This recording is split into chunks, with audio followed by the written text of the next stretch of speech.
Welcome, everyone, to Those Forking Fangirls, where we talk all things nerdy book, TV, and pop culture fandoms and how they integrate into our adult lives. I'm Natasha. And I'm Christine. And in this episode, we're in episode 16. Says 11 in the doc. And today we're going to be talking about Taylor Swift's best eras. We have a special guest, one of our amazing Team Polisbananas listeners and fellow Swiftie Abby. Hi, Abby. Woo! Can you give us a mini introduction to you, what you're about, your favorite fandoms, favorite books, and give us a little bio? So I'm Abby. I work in film and video in Detroit. I've been on BookTube for 8 years as Tulip Swift. I'm a huge Swiftie and Twilight nerd and all things Taylor Swift and books. And my friends and family who are listening have heard me talk about you guys for many years. So shout out to the friends and family. And Yay! This is those people I was talking about. Yay! So today we're going to be, this is the same Abby who's in the chat chatting with us Abby here today. So we're going to be kind of arguing which era was Taylor Swift's best era today. I'm very excited to get into it. So, Abby, did you want to add anything else, or do you want to move on to the crackle pop culture news? You have some favorite fandoms in there. You have some favorite fandoms. Okay. Lay them out for guys. us. All right, here it is. So, I'm a huge SNL fan. I've live tweeted SNL like every week, like since I was a teenager. Nice. I have like a separate SNL Twitter account. Oh my also gosh. Paramore and Lights. Lights is this Canadian like pop star and comic book artist. I'm a really big fan. And my favorite book is The Perks of Being a Wallflower. I feel like Taylor Swift and books is like my big thing, so very similar to the people here. Nice. So, do you have a favorite SNL host over the years? Oh, no one's ever asked me that. It's okay. No pressure. I mean, I love probably Adam Driver. It's my favorite. Nice. Yes! He's gonna so say handsome. Taylor Swift. Oh, okay. I feel like you got me there. I love her episode. I do have to argue though. Adam's episode is one of my favorite episodes. Some of his skips like still live on. Like, you know, the whole like he's done 2 of them now, but the whole Kylo Ren in disguise That's a radar skit. technician. Yes, and then the one where he played like the old grandpa like going into the school and is like talking about how things die. That was great. That was a great skit. You know who's also great? Taylor Lautner and Oh yeah, Justin Timberlake. To take it off of the Twilight end. Oh yeah. Justin Timberlake was so good. I don't remember his, but I do remember the Taylor Lautner like him Singly. dressed as a girl. Yes, he was And Team then- Edward. Yeah, Team Yeah. Edward. It was a good time. All right, let's move in to our Snap Crackle pop culture news. And I guess I put the first thing down here. Yes, you Ted did. Lasso is coming back March 16th. It's so soon. I love they just dropped that information less than a month before it came out, or maybe it was on the month mark, but I was so excited. Ted Lasso is so precious. If you haven't watched it yet, it's on Apple TV Plus. Highly recommend. There's so many good shows coming out in March. Like we've got Ted Lasso, we've got Shadow and Bone season 2. We have Daisy Jones and the Six, season 3 of Sanditon. If you're Holy a big cow. Jane Austen fan like me, It's like, what the hell is Sanditon? Hush! It's like my favorite show next to Bridgerton. I think that's it of March. Oh, and the Mandalorian. And part 2 of You, season 4. That's a lot. Oh, It's a that's lot. a lot. There's so much. I'm excited. All right. The second thing here is also my thing, but it's, I think Natasha talked about it too. We got our first picture of Gaga as Harley Quinn with the Joker for Joker 2, the musical. Yes. So And I'm very SNL excited. news. Lady Gaga would only agree, and so would Joaquin Phoenix would only agree to something really good. So I am very excited. Yes. All right. The photo made me a little uncomfy. But in the best way, that's how the Joker makes you feel. Yes. Very, very. Yes. That whole movie made me uncomfortable. But like in the best way. Like the movie was doing its job. Abby, what is next on the news docket for you? Okay, so SNL news is that 3 more hosts are announced. Woody Harrelson, and then Travis Kelce, and then Jenna Ortega, who we love from Wednesday. And I think she's going to be promoting the new Scream movie. She's like really young too, so that will be a fun episode. Nice. I'm excited. That's on my birthday. Ooh. I wonder if she'll do some like Wednesday themed monologue or something. Or it's like a Wednesday skit or something. Yeah. Natasha, what's last here? Oh my goodness. I don't know who wrote this down, but this was definitely my news. We got the first poster of the Marvels, which is coming out this year, and I'm super excited. It's we're bringing together some of our like female superheroes. Finally, we have Captain Marvel, we have Ms. Marvel, and then we have, I can't remember her name. Is it but, her best friend slash it's Captain love Marvel's interest? It's Captain Marvel's best friend's daughter, who is also in WandaVision. Oh, her. Okay. Because she got her powers by going through the force field. Yeah, the WandaVision thing. Okay, yeah. Okay, I wrote this down because I knew you'd be excited about it, and I thought the poster looked really cool. So, yes. That was some good graphic design.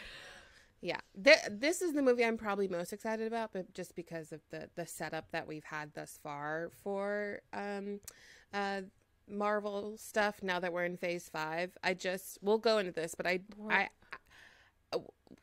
I'm excited for what's to come. So hopefully, like things are finally happening.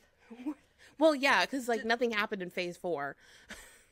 Phase 4 was how many more phases are there? Is this just like a forever thing? It's gonna go on forever, Abby. Okay. They're gonna drive it into the ground. I think that's what's gonna happen. Yeah, eventually. Which is I think fine. they have Phase 5 and Phase 6 planned out, if I remember correctly, and then we're ending with more Avengers / things. I don't know if everyone wants me to talk about it, but maybe we'll go into it in the next one, just because like the planning we'll do a might Marvel spoil episode things. where we need to talk about all this stuff. All right. Well, before we move into what right now, we want to say thank you to all our listeners for your support, and let you know that you can support the pod by just following us for free on your favorite podcast app, subscribing to our YouTube channel, youtube.com/@thoseforkingfangirls, where we post the visual version of the show every week. If you're over there right now watching, if you click the like button, leave us a comment when we discuss things. We love that, and it really helps us out.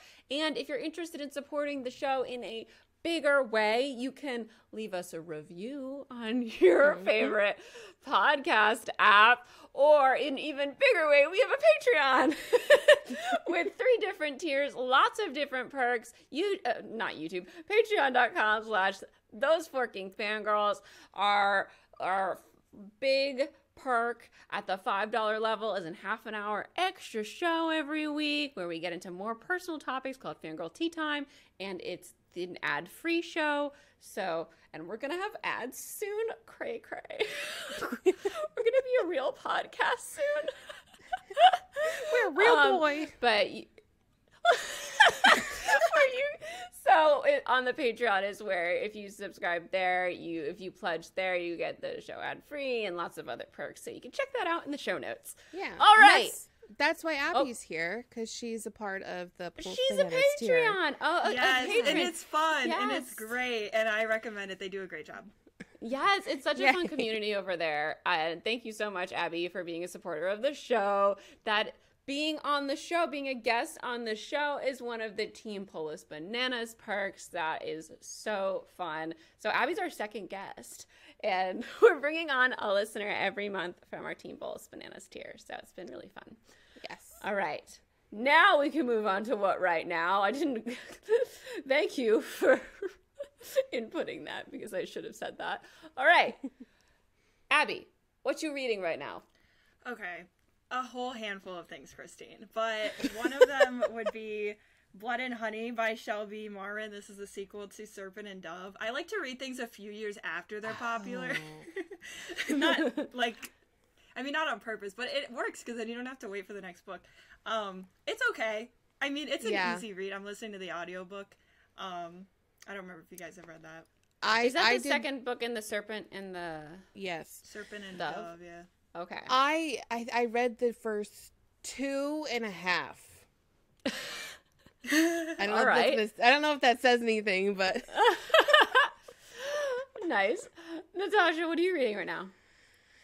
I'm almost done with Lady Midnight. So as soon as I finished Chain of Thorns, I went back and I started Lady Midnight. And I'm doing this now all out of order because I'm so excited that you're reading it.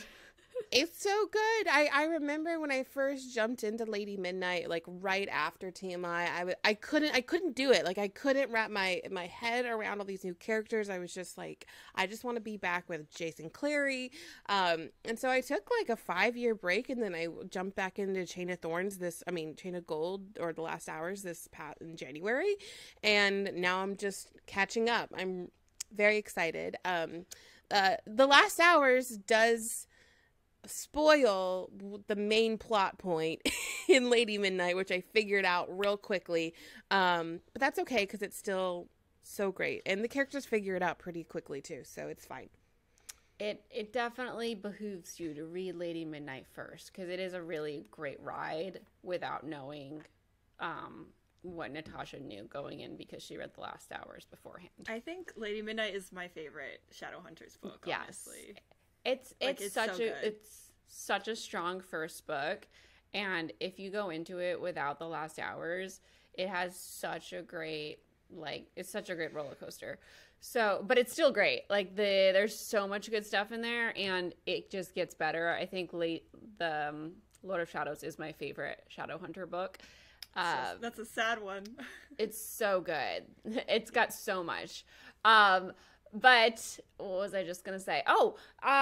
Also, if you are on the Team Edward tier, we're planning for our extra show next month, I think, because when Natasha finishes all the Shadowhunter books, we're going to rank all the Shadowhunter books. So that should be fun. And if you're on the Team Edward tier, there's an extra show every month and movie commentaries and lots of fun stuff. Anyway, all right. So I finished Chain of Thorns, of course. I just got my Chain of Thorns book talk up. It was a monster video. And how long? How long is it? It's 51 minutes. Holy shit. I know. Feature film. And I talked like all day to myself in a room to a camera recording it. It was so exhausting. At the end of the day, I was dead. And then I edited straight for 3 days. So I was like, I gotta finish this. I gotta get back to writing. So I finished it. It's up. I'm really happy. It just went up this morning. And I have started the arc of The True Love Experiment by Christina Lauren, which is kind of a continuation of the soulmate equation. It's following her best friend Fizzy, who is now going to find love. I'm assuming I'm only 2 chapters in, but like there's a male point of view and a female point of view, and the female point of view is her. So I think they're gonna fall in love. Really? Who would have thought?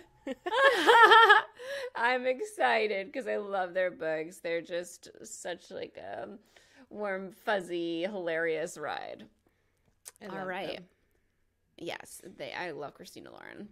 If y'all don't know, Christina Lauren are 2 people. Christina and Lauren, they're best friends, and they write rom-coms together.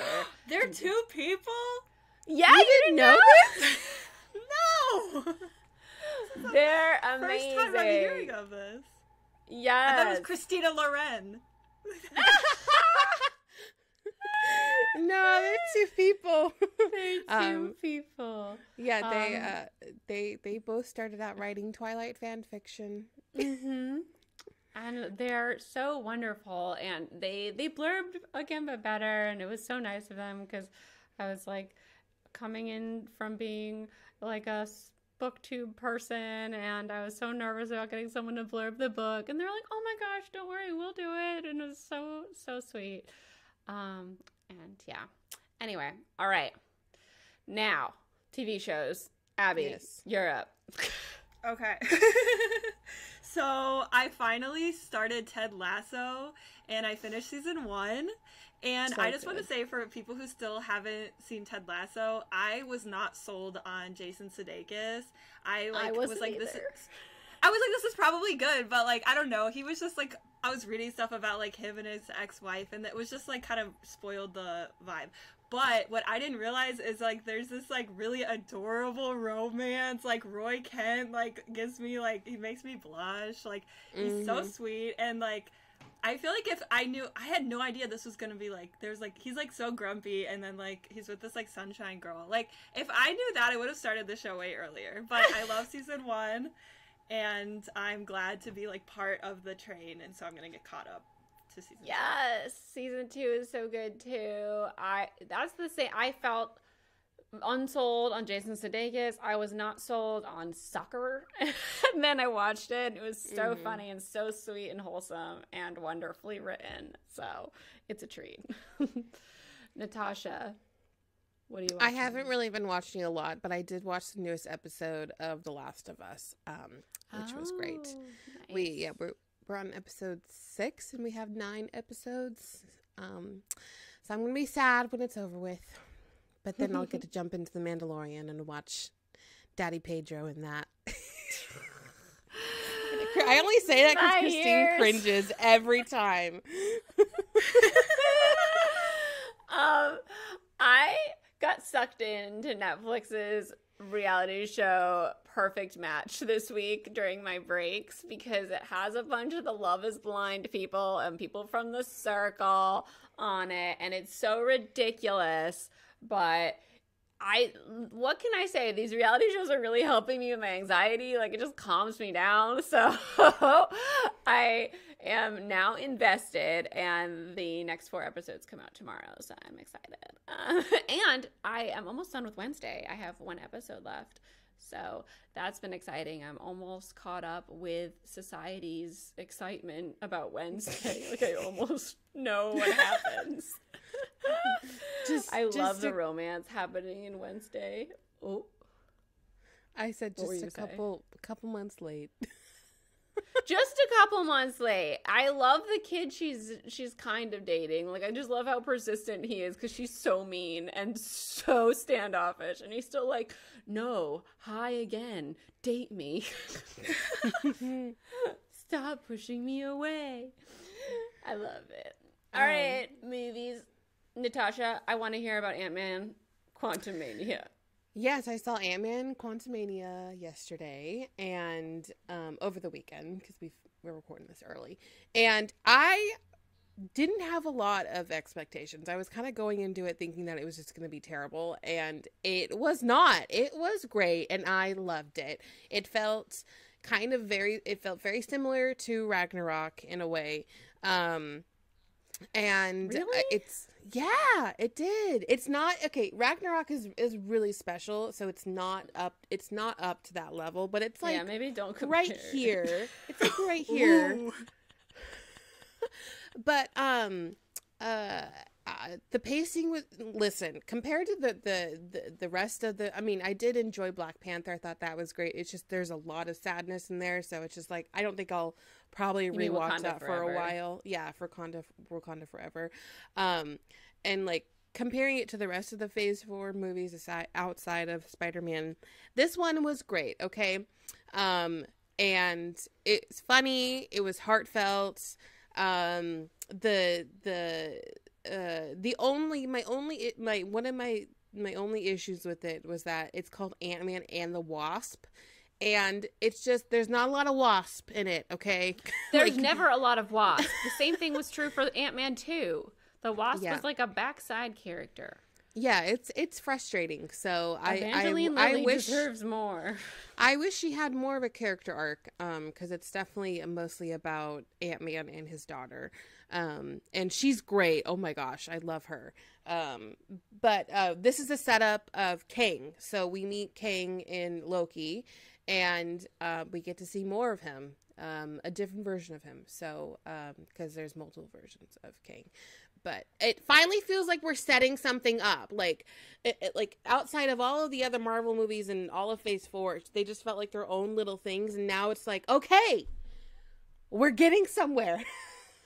Did they even feel like that? I feel like they've just felt all so flat. Yeah.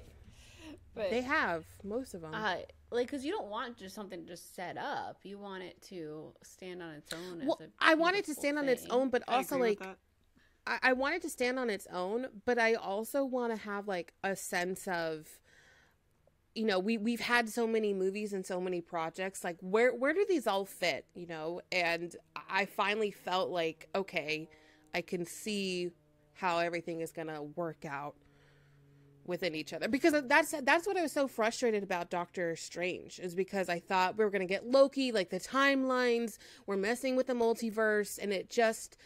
There was nothing that really happened in it that I think added to the main storyline besides a character being killed off.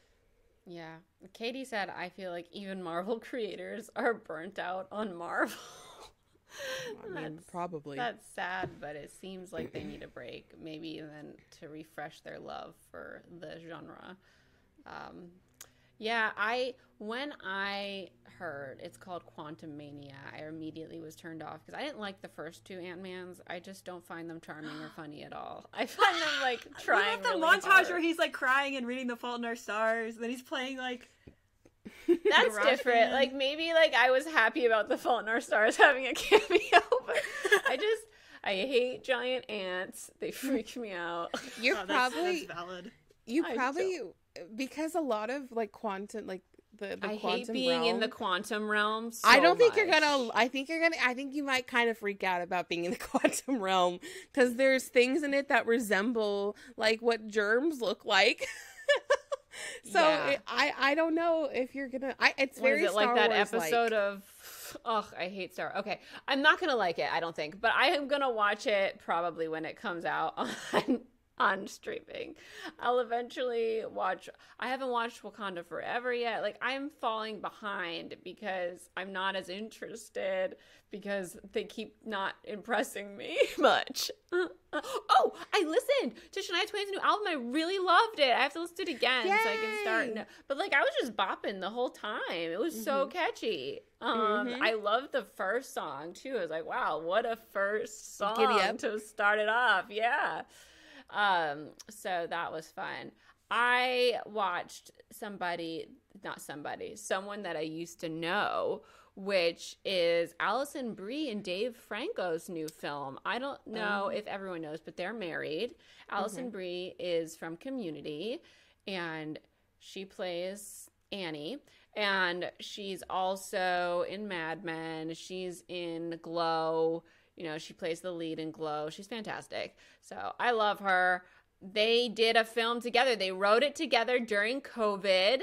And Dave is the director and obviously co-writer. And she plays a woman who has a show in LA, a reality show. She's the showrunner and the host. And they're canceling her show. And she goes back home to visit with her mom and her college, her boyfriend from town from before that they broke up because she left to go to LA to do this show 3 years ago, runs into her and they have this really great night and they kind of reconnect and she's feeling the spark again and she goes to see him the next day being like, hey, like she wants to kind of be like, oh, maybe we should start seeing each other again. What if I didn't go back to LA? But then she finds out that he's engaged. So it's like I don't remember the plot to My Best Friend's Wedding, but she keeps referring to it in interviews. So maybe it's kind of like that. My Best Friend's Wedding is one of my favorite movies of all time. Do you want me to go over not it? it's very grounded, and it's not as like funny. It's a little more like there are funny moments, but it's more about like I mean, your journey and kind of refinding yourself and how you grow differently from past relationships. You know, it was good. It wasn't my favorite though, because it wasn't as silly as I was expecting it. Not silly, but like it wasn't as funny, like out loud. I wasn't laughing out loud, that sort of a thing. Yeah, but it was good. And okay, Abby, your movie. Okay. I also watched that movie, and I felt the same way. And then I saw The Fabelmans, which is nominated for Best Picture. It's the Steven Spielberg film. You guys talked about it on the Oscar episode. It's kind of about his childhood, and I was so blown away by it. I think it's like the best. Everyone, because like all my friends are from college, and they were all film majors, and I was a film major, and so they're all like, wow, this is like about me, this is about my journey, and I was like, no, it's actually about my journey. Because like it was so great, and like it wasn't just about film, it was more just about like his family, and it goes from him being like a little kid, and then it ends when he's like 18. So it's really just about the family and like his love for film and them, and not like his career. So I thought that was just wonderful. And yeah, he's just like me for real. Like he's Jewish. Like I don't know, they were just like chill. Paul Dano took me out of it though, because he was just to me like Paul Dano. Like I couldn't. I can't place Paul Dano right now. Who is that? I know what you're talking about, but who is he? I can't. Who's Paul Dano? He plays a lot of serial killers. Yeah. He's in Batman. Wait, he played the Penguin? No, that Riddler? was Colin. Yeah, he plays the Riddler. Yeah. Oh yeah, that was Colin Firth. So he plays the father, and I just thought he just seemed like he was about to kill everyone just because he's Paul Dano. He's such a normal guy, because I watched him on The Hot Ones, and he's like so normal, but he plays all of these like crazy serial killers, and they're so creepy. I like don't remember his face at all, so I'll have to Google him. But all right, y'all, that was what right now. We're gonna move into our main discussion. What was Taylor Swift's / is Taylor Swift's best era? And I think we're all huge T-Swift fans. I think we all like most of the eras, but we have to pick one to argue for. I will be backing Reputation. Abby, what are you repping? I am repping Lover today. Nice. And Natasha? Okay, I filled in the doc after both of these guys filled in the doc. Yeah, I had a feeling that's what happened. And I mean, listen, 1989 is probably like my favorite, but I do have to agree with Abby. I love them all. Okay, it's hard, but I'm repping 1989 in this episode tonight. All right, nice. We'll have to have someone rep 1989. It's so many people's favorites. Yes. All right. So I guess I'll kick us off here for Reputation. So I find the Reputation era so empowering. One of the main reasons being how much, like, Taylor's ability to reinvent herself, and how I love the line where she says, like, I come back from the dead, I do it all the time, sort of a thing, because I feel like just in general, if you're in any creative outlet, if you're a woman, you're doing that all the time, and it's just like, yeah, I just remember like hearing that line and being like, yeah. And that song, Look What You Made Me Do, was such a power anthem for me It still is. I have it on my like get your shit together playlist where if I'm feeling really bleh, like I can't film this video or like I can't write this, I play that song and I get up and I'm like, I can do anything. And it's Taylor taking back the narrative after this really traumatic time for her where she went through so much drama and so much hate that really brought her down and made her go underground for a while to figure out what she was doing. And she was feeling so much pressure after 1989 because that album was so successful. And there is this immense pressure to top yourself, not just from the public, but from herself, I'm sure. Because once you do something so big, it's like, how do I do it more? How do I reinvent myself? And I feel like with Reputation, she came back, took back her narrative. It was the first time she really, like in Blank Space, she kind of was the first time she dabbled in kind of leaning in to what the public think of her. And I loved that. And this whole album, it has that feeling like she's leaning in, like, okay, I am that. Let's do it. This is what it sounds like. And I feel like so many people didn't really understand that aspect of what you made me do. You know, everyone was like, oh, it's so vindictive. It's so vengeful. Yeah. Like, look at Prayer. Look how Kesha deals with her issues. And I was like, it's a song. It's satirical. It's just like all those feelings wrapped into one. If you watch the music video, I still believe like that was the best music video of her career thus far. It was so Look What You Made Me Do. It was so intricately planned, and there's so many little things she's saying in there through the visuals, and there's choreography.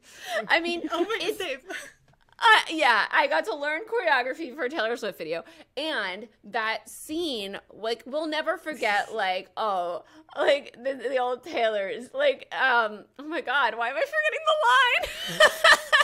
The old Taylor's dead. Yeah, Taylor can't come to the phone right now. Why? She's dead. And then the scene with the mountain of different Taylors, you know, and climbing up, and I don't trust nobody, and nobody trusts me. Oh, it just hits hard for me every time. It's such a strong aesthetic. I know all of her albums have an aesthetic, but Reputation by far, like it went hard to the left from what you usually see from Taylor. Like it was all black and white and like newspapers, and I just loved it. She erased everything that anyone had ever seen on her Instagram and just started fresh. I just loved it so much. Was Look What You Made Me Do, was that the first single, I think, from the album? Yeah, it was. Yes, it was. I think it was. That is like one of her most strongest singles. I don't think Taylor has a great track record of picking like the best singles, like the first ones to come out, because all of us like Lover, you're saying that because I'm about to argue for Lover. I know. I was like, that's for Lover. But I feel like Antihero was a very strong single for Midnight. It's a very strong single. Yes. But yeah, I love the leaning in, making it her own, taking control of the narrative. Everything about Reputation was just so empowering, and I fucking loved it. Who wants to go next? You didn't talk about one of your points. Wait, I forgot my last point. The online merch renaissance. Like before this, I never went online and ordered merch. And Taylor Swift, I only got merch at the tours. Like I never looked online. I didn't even know it was there. And after this, Taylor made it so that the more stuff you buy and the more times you watch the music video, the further up in line you get for tickets. So it was such a golden era of getting tickets for Taylor Swift, because I would just, whenever I needed a gift, I'm like, I'm going to get the Taylor Swift merch. I'm going to watch the Look What You Made Me Do video again. I'm going to share this on Twitter so I get further bumped in the line. Like, it was so exciting, and that tour was so good. all of that merch was like so beautiful, and I like that it was like a set and it would continue to come back and it would go on sale instead of like now it's all these like drops and they're not that cute, and there's like 3 different drops for each single and then they're just gone forever. I like the old way. Yeah, they had some good merch for rep. I love my newspaper sweatshirt that has like says Taylor Swift all over it. I wear it a lot. Yeah, I still wear my rep shirt that looks like a spirit. Yeah, I love that shirt. The rep shirt. I have the same one. We were twins at the concert. Katie says my fave thing about her eras is they show how women aren't one thing. They can be giddy and optimistic and dark and broken all at once. And that's another thing I love about Rep, because while she's leaning in, she's also talking about falling in love. So a lot of it looks like it's all about like leaning into this dark reputation, but woven throughout that are all these songs about falling in love with Joe, and it's so sweet, and it ends with New Year's Day, and it's fucking beautiful and delicate, you know, king of my heart. It's beautiful, and I was like falling in love when that came out, so it was perfect timing. Yeah. That sounded like Under the Sea. Abby, do you want to go next? Okay, I'll go next because we're kind of like chronological at this point. All right, so so Reputation, sure, we all love it. It was so fun, but like she had to like just shed her skin during that time. She was not on like TV. She was not doing interviews. She was not really like promoting the album like we see her do now. And I have to say, I feel like Reputation was just leading up to Lover. Lover was when she got to like blossom and butterfly away into this, okay? And 2 words, colorful hair, okay? Because I've been dyeing my hair for like 10 years right now. It's blue and like red. And when I saw like, I don't remember the first time. I think it was maybe like a red carpet. She had some pink in there. And then the Lover music video, she's like yellow, green, like all these colors. And I was like, wow. Like I never thought I'd see the day. Because after Bleachella, it was like very controversial. And I was like, I don't think she'll ever touch her hair again. But it was, I mean, there were a lot of like just hair pieces and temporary.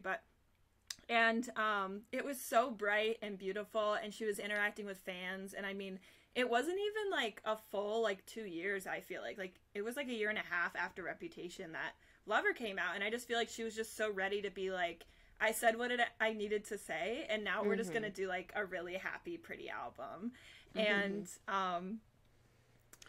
yeah, and also anything that you say against Lover like doesn't count because we were robbed and there was no tour. So yeah, so in the sense that I think that it would be like more, you would see the whole picture if there was Loverfest, but obviously there was not. Yeah. So from what we got so far, I think it just showed such a strong era, and that album is like so good, and it's like very thorough, and it's like yeah, I think it's very like 1989, but with the songwriting of Speak Now. I'm not the first person to say that. And okay, yeah, that's what I had to say. The aesthetic of that album and the feel of it really reminded me of Avril Lavigne's The Best Damn Thing. I don't know if y'all are Avril Lavigne fans as well, but she did a lot of dark albums, and then she fell in love, got married, and this album, The Best Damn Thing, was like punk rock, but it was all pink. It was all about love. It was all happy. And so that came out when I was in high school, and then when Lover came out, it felt like very similar because Reputation was so dark aesthetically, and then all of a sudden everything was pink and pastel. And yeah, no, I enjoyed Lover a lot too. It was a really great album. And the aesthetic is not my aesthetic. That's another thing. Rep was like, this is my look. And Lover was like so colorful. I was like, this isn't my look. Lover is my look. Like literally everything she wore, and I wanted to sit like longer within that aesthetic because, like, you know, the pandemic happened and we didn't get to see her very much, obviously going to events, and I just loved everything she wore during that era. It was so beautiful. I constantly pin it. I just think those colors are so good for her, like all the bright blushes and yellows and oranges. Yes, I do think Lover had the worst first single. It definitely did. It divided the nation. Oh God, I skip that song every time. I can't deal. I can't either. And I remember so the day it dropped, the music video dropped, I was so excited to watch the music video. And I was with my boyfriend at the time, John, and I was trying to convert him to Taylor Swift. And I was like, sit down, watch this music video with me. It's going to be great. Oh, I was like, wait, this song doesn't really represent her. Don't judge it off of this song. Oh God. But this is kind of a hot take, I guess, but the Lover merch with Stella McCartney was such a disappointment. It was so uncute and so expensive. And then I bought one that went on sale for $50. It was an $80 t-shirt, long sleeve t-shirt. Remember and I was like, I'm not buying that. Yeah. And then it went down for Christmas. It was on sale for $50. So I bought it, and it's the thinnest material. It's so shitty. And I was like, why is this Stella McCartney? Like, I thought she was a designer, and I thought it would be at least a thick material. I was like, I could rip it with my bare hands. And for how much it cost, this is no excuse, but like it was specifically like made all from like sustainable materials, so maybe it was there's completely different. Nicer sustainable materials. Absolutely. Sure. Yeah, I was like, it was so disappointing. I still wear it, but I'm just like, I can't believe I paid $50 for this thin t-shirt. And it just wasn't that cute. I didn't think any of it was that cute. So yeah. I do remember this now. Yeah, and I got a Calm Down t-shirt at that time, and I didn't like the t-shirt either. It was a shitty t-shirt. So the Lover merch wasn't that great. I also bought a Cornelia Street shirt, also very shitty. I had to cut it to make it look cute at all. It was like weirdly stiff as a t-shirt. Honestly, I think after Reputation, like once she's like now like not on Big Machine, something completely changed with whoever's doing the merchandise. Well, some of it's still good because I've gotten a lot of Folklore merch and I really loved that. I liked Folklore. Actually, yeah. So I don't know. I've only bought one piece from Midnight's though, and it never came. So then I was like, hey, I never got it, and they refunded me. Oof. Well, all the Eras Tour stuff is not cute right now. I do have to say but Lover and You Need to Calm Down, right? Those were all the three singles from Lover. Lover was fantastic. Lover's fantastic. Yeah. And I do love You Need to Calm Down. You Need to Calm Down. I love that music video. Yeah. I also listened to that song a bunch because it was like another one that kind of feels like Shake It Off when you're upset about people being mean. Yeah. I mean, I felt like Taylor and I at that time, we were going through similar things. Where, because as we saw in her Miss Americana, she was having to fight against, her dad and, the beliefs that are rooted in, a very conservative lifestyle that she grew up in. And yes. So I felt a kinship to that I think that was like a good introduction into what our country was about to experience. So, yeah. That's why I like Lover. Okay, my turn. Natasha. 1989. All right, so you know what? Mine wins because it was bold. So 1989 was like a full like a full 360 of what she was doing. It was her first only pop album outside she had little pops here and there. Point. She had pop in red. She had pop in red, but there was still a lot of country in red. And this one, there was nothing. She was like, I'm getting out of this niche. I am moving into full pop princess mode, and this is my time. So yeah, she completely rebranded herself. She chopped her hair. We went from curly Taylor to straight Taylor with bangs, and now we have like blunt bob Taylor. This is the album that won Album of the Year. And she also was in her like single girl phase. It was her single girl phase. Yeah, it was her single girl phase. And we had the Girl Squad, which was so iconic and also controversial and so dumb that it was controversial. It's so dumb. Well, I'm thinking it more for her because she lost a lot of friendships within this time, and this was like she was riding so high during this time, and then she fell so hard. But she broke so many records. When Shake It Off came out, that was like the most watched YouTube video of that time. It was like the most streamed music video. It was her first good music video. Yeah, it was. What music video did you like before that? I don't know. Yeah. We're never ever getting back together.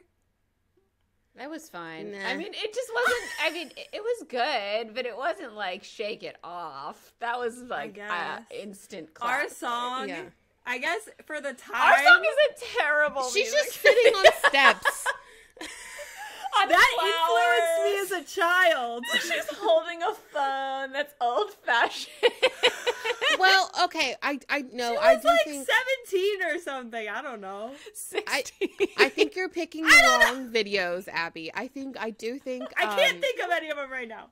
You Belong With Me was a cultural reset. Yeah. You Belong With Me was Exactly. cute, but it wasn't Shake It Off. Shake It Off was like, she was self-aware. You Belong With Me was cute and fun. I didn't know that the other girl was Taylor until years later. Oh my god. Did that happen that's to you? Hilarious. I know a lot of people that happened to. I'm not alone. Maybe the generation underneath me. I was really young.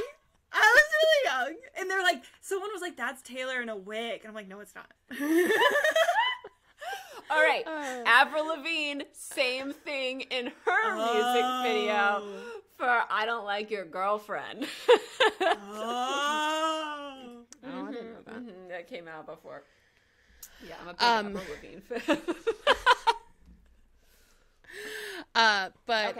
Okay, so and also 1989 was the start of her secret sessions. 1989 came out in 2014. This was two years after I graduated high school. So for me, this was like my early 20s. Like this is me also like figuring myself out. I love this album because I didn't love Red.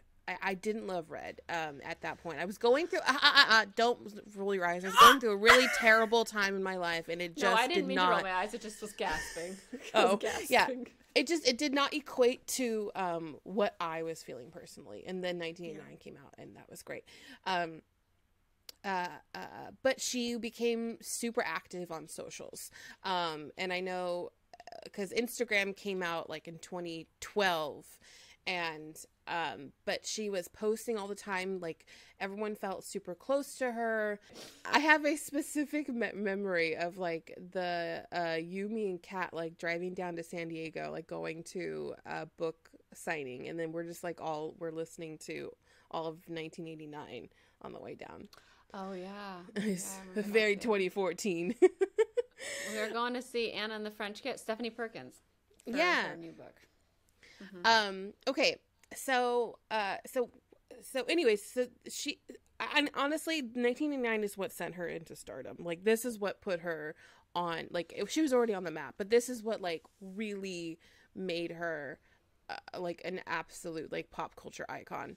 And we had her single girl party phase, we had Bleachella, there was just a lot going on with Taylor, and it all just added to, I think, the popularity and success of 1989, and then she won a bunch of Grammys. Yeah, I really love the fashion of 1989. It was like exactly my style. Everything she was wearing, I was like, oh my god, I love that. I want that. Do not like the fashion of 1989. But oh my god, it's my favorite. It's all like high-waisted shorts and skirts and like two-piece outfits, and I was obsessed with all of them. It's all of my clothes. Yeah.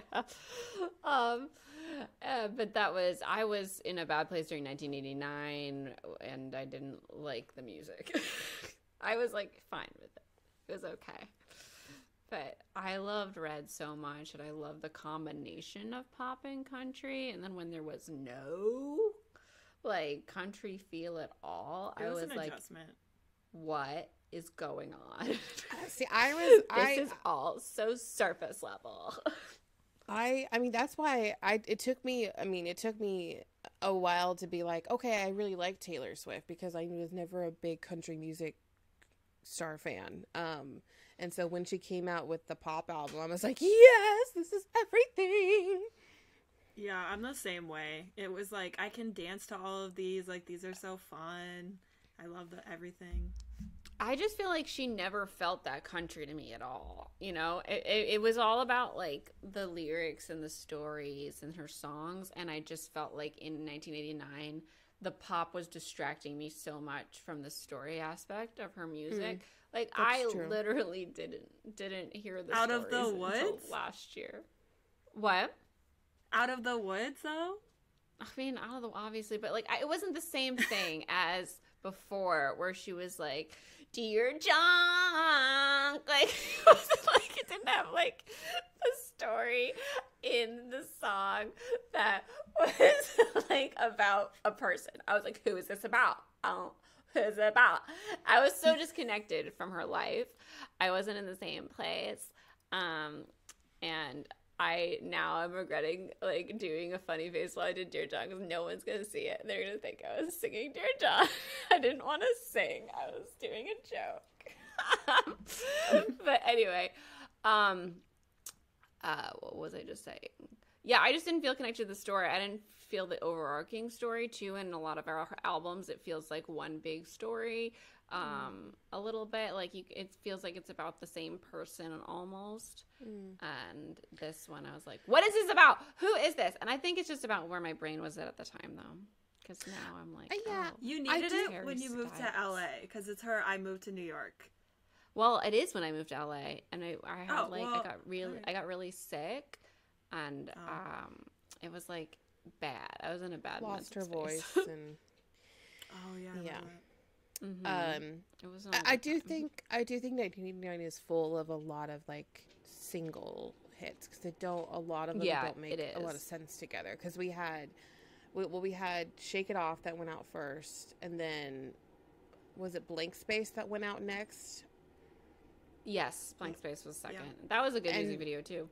Well, Out of the Woods is about Harry, and then and then Blank Space was taking like what people say about her. Shake It Off was also about like hate. And then Bad Blood, which is about that was about Katy Perry and dancers. Yeah.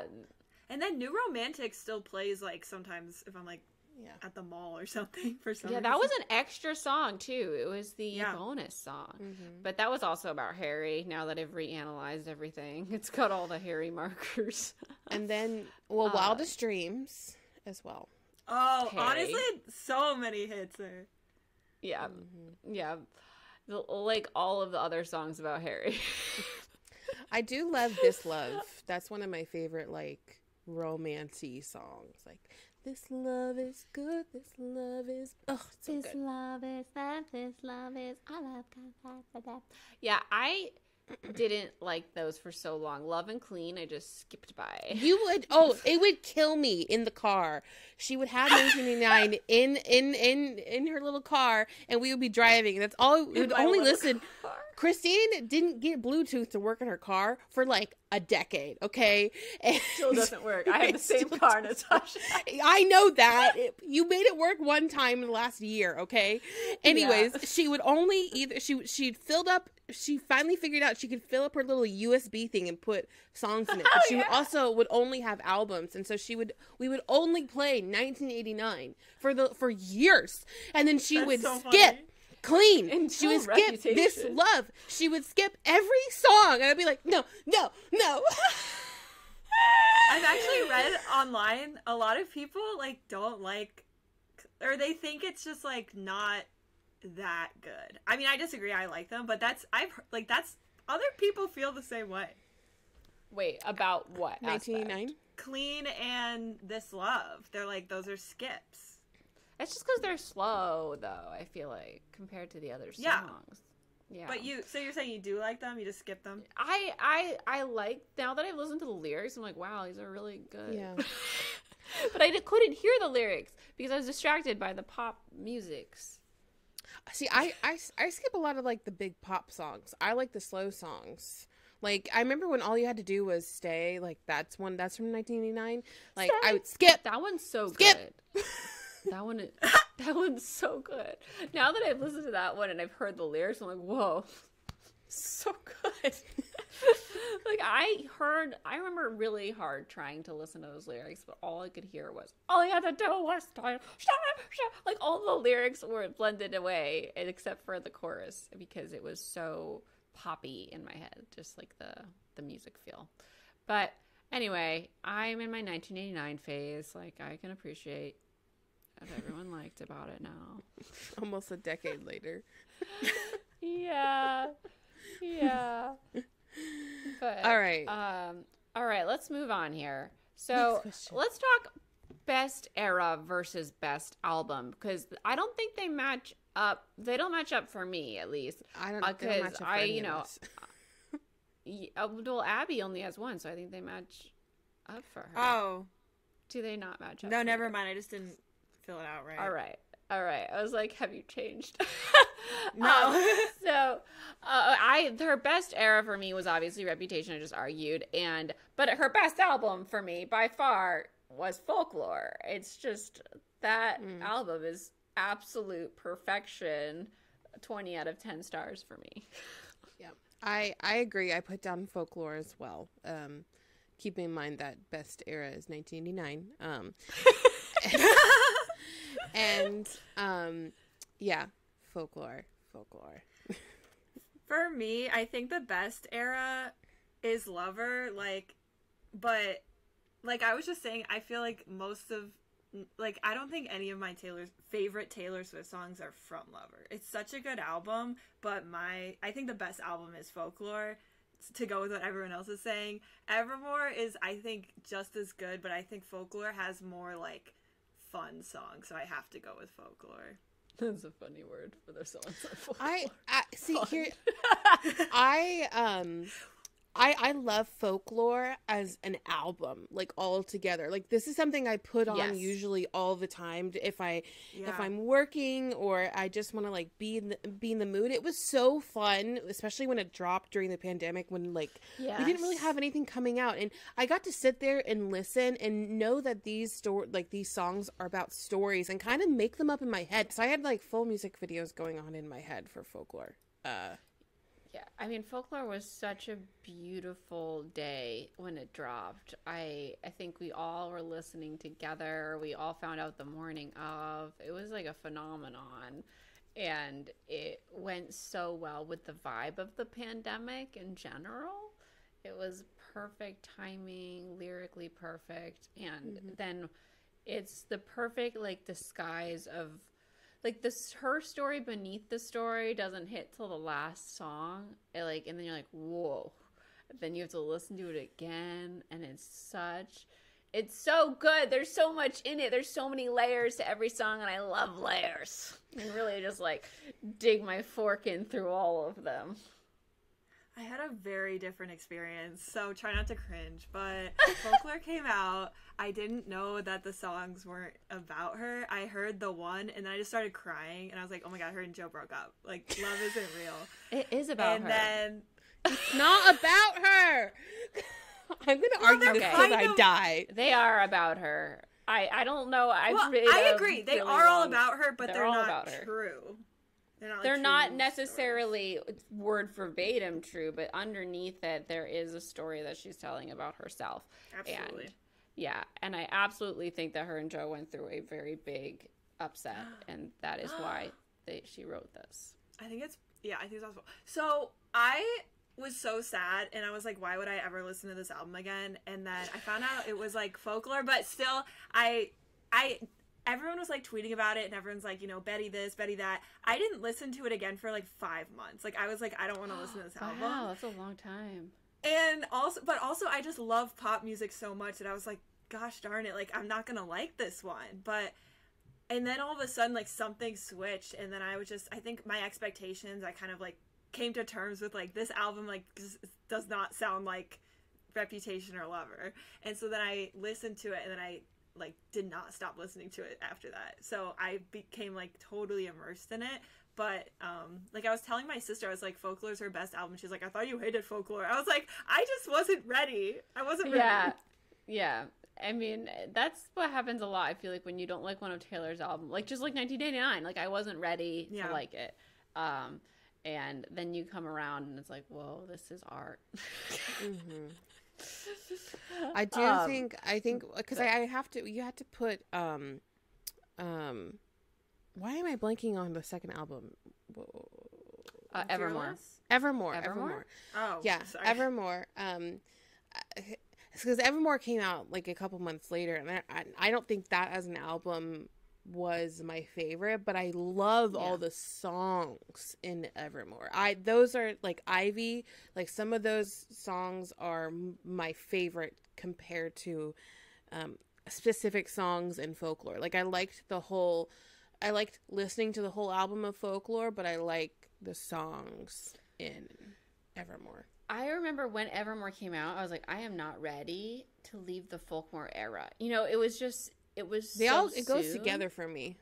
I mean, but like you said, Evermore as an album, it's not the same. It's not cohesive in that same way that Folklore is, so it doesn't have the same feeling listening to it. Like I like the songs individually, just like you're saying, but it didn't tie together like when you listen to Folklore as like one big beautiful painting, you know? So I honestly, now when I rank the albums, Evermore is not very high because it doesn't stand out as a cohesive unit as much to me. And I can see that. Yeah. So it's lower on my ranking, but Folklore, it did change the vibe too when Evermore came out. It had like, I don't know, it changed. It was in color. We were healing. And Folklore is all like the sad girl vibes. And Evermore is definitely more uplifting in terms of just like the feel of all of it. I wanted to live in the sad girl vibes, and I would love also to have had a tour for Folklore Evermore. And now I don't know what the tour is going to be like. I'm so excited, but we won't have something that focuses solely on that like very artistic section of her repertoire. And I would have loved that. But I think also if there was a tour, like the albums wouldn't be the way they were, because she writes the songs for the stadium and to like sound big and stuff. And I think she had to let go of all of that to like come out with Folklore. That's very true. I still, but like she would have to cater it to it, you know, like it'd be a different kind of tour. No, absolutely. But I would love it. I think she should. I mean, I would love to see it.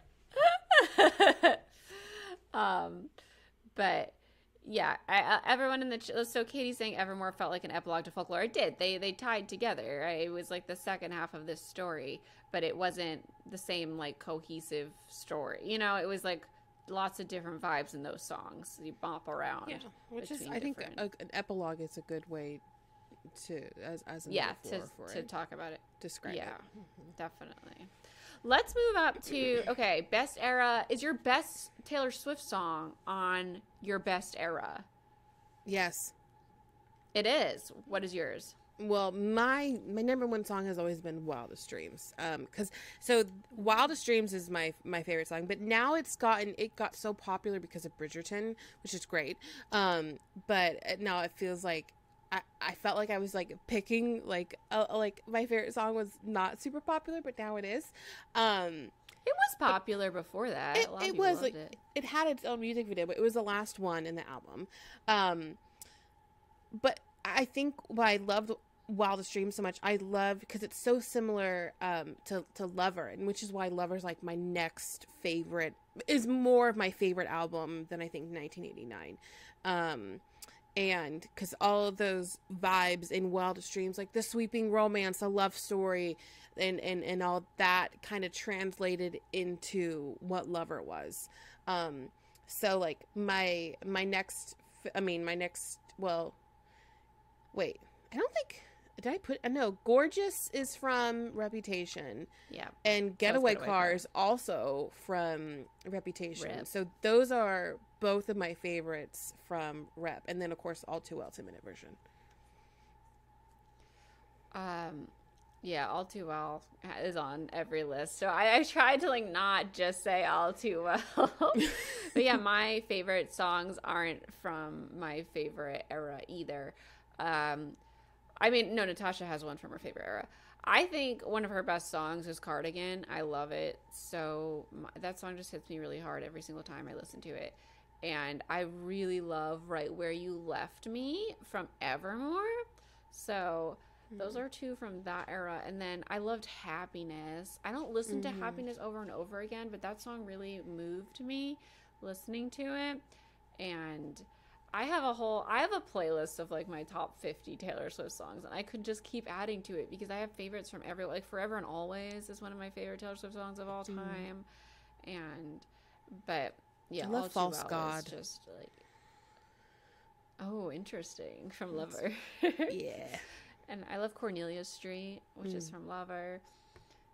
Yeah, I'm all over the place there, but on that list though is Look What You Made Me Do, which like it's not the deepest, it's not Cardigan, but it's really, really, like I already talked about it, empowering for me. Katie says The Man is such a good rage bop. Oh my gosh, yeah. I meant to mention that earlier. The Man is like, I don't know if it was a single though, but I mean it got a music video, but like that was like one of the best highlights from Lover. I think we should jump to, because we're going a little over here. I want to. Oh, okay. I'll be really quick. So, yeah. Oh, sorry. Sorry. I didn't realize. Totally I didn't. No. Go ahead.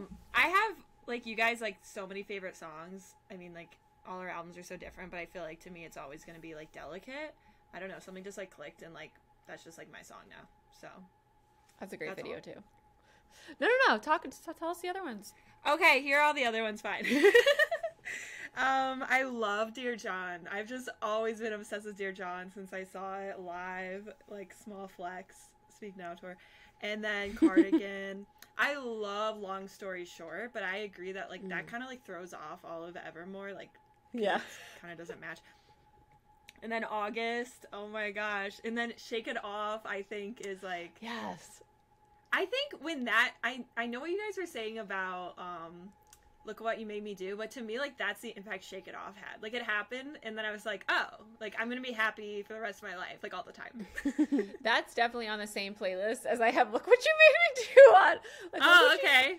Look What You Made Me Do is, like, the dark Shake It Off. Shake It Off is just so happy. Yeah, and if you have rage, I feel like Look What You Made Me Do really channels it well. Nicole says Seven has a very special place in her heart. I love Seven. Me too. Yes. I love Seven. No one understands me like Seven. Oh my God, me too. I cried so much listening to it the first time. I was like, she's talking to me. Yeah, Seven's beautiful. All right. We're gonna jump to Abby was brought into the rep room during the Taylor Swift rep era. We need to hear about this experience. All right, everyone. So, I know I lost a lot of people. I know you're jealous. I know you hate me. It's okay. What? I've been through.